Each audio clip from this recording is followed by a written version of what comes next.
to another Cuppa Capo. Now, today's Cuppa Capo has to do with being prepared. Now, unfortunately, we all know about the tragedy, the disaster that just happened in Japan, where the earthquake that was measured at 8.9 and then it was upgraded to 9.0. And meanwhile, by the way, when you go from 8.9 to 9.0, that's not just a little bit, that's almost like 2 to 3 times bigger in damage-wise for the earthquakes. There's been a lot of deaths there, and while an earthquake cannot be prevented, what you can do is try to prepare in case of an emergency. Now, when 9/11 happened, my boyfriend went out and bought these masks. And it comes with the filter, and he bought these suits. Just in case there was a terrorist attack, we would be prepared.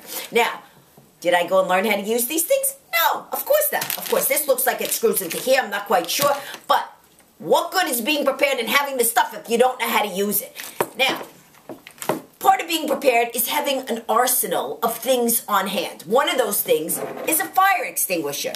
Again, something else I've never used. I assume you take out this red thing and you flip this up, but let me ask you something. When there's a fire, I don't want to sit here starting to read this thing and going, how do you use it?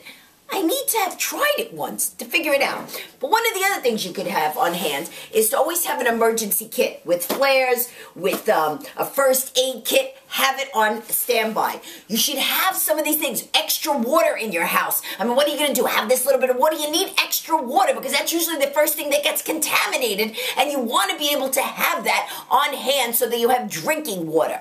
One of the other things, if you know that there's going to be something like if you live in a place where there's an earthquake zone, you take the precious things that you have. Some of the people have where they have little tapes and they have, it sticks to it so that the glass thing can't move during the case of an earthquake. Or you take valuables and you stick them on the bottom drawer so that if things go crashing down, then your heirlooms are safe. Find out where the fault line is in your area.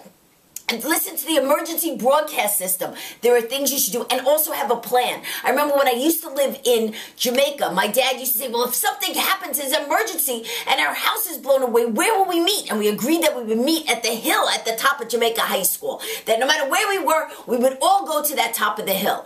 Now, obviously, natural disasters, you know, we try as much as we can, but there's nothing we can do. But what we can do is it also teaches you teamwork. At that moment in time, all little things go out the window and you all gather together and you try to help one another. Now, I just want to end with saying, try to have a plan. Think of teamwork. And I'm not quite sure because I don't have a plan of what to say to you from here. I got to get working on it.